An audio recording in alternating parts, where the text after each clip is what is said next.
Ayan po mga guys, medyo malaki na po ang apoy dito sa kalan. Ngayon po ilalagay ko na po itong kawali. Ayan. Para po masimulan ko na po ang pagluluto.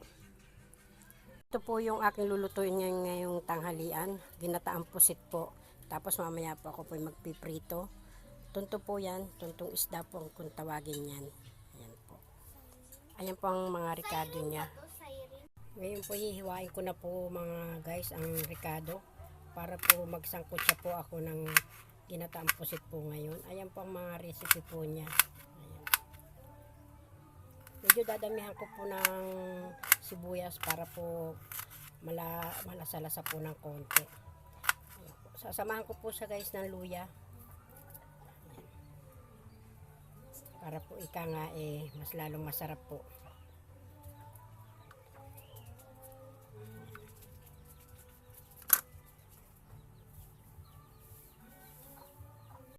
Ayan po. Ihiwain ko na po ang luya po para maisangkot siya po siya. May kasama din po siya guys ng mga sili. Ayan. Para po medyo masarap.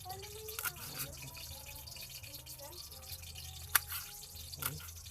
Sisimulan ko na po ang pagluluto ngayong tanghalian. Ayan po mga guys. Medyo maanghang-anghang po ito kasi po may mga pamintang durog din po akong isasama. Ang akin pong ilalagay na pang-alat po ay patis para ika nga mas lalong malinamnam. Ito po ang patis. Ayan. Ang Ajinomoto. Siya rin po yung aking ilalagay na lahok. Tapos po pamintang durog. Ayan. Po mga guys, magsisimula na po akong mag-isa. Siguro naman po ay masarap po yung gawa ko ngayon. Kasi po kompleto ricado.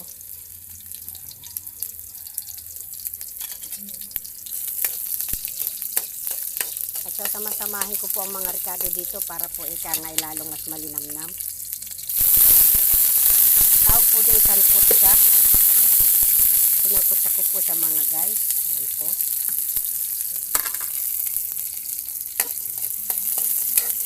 Saka ko po maya-maya ilalagay po dito ang pusit para po medyo masarap-sarap po siya.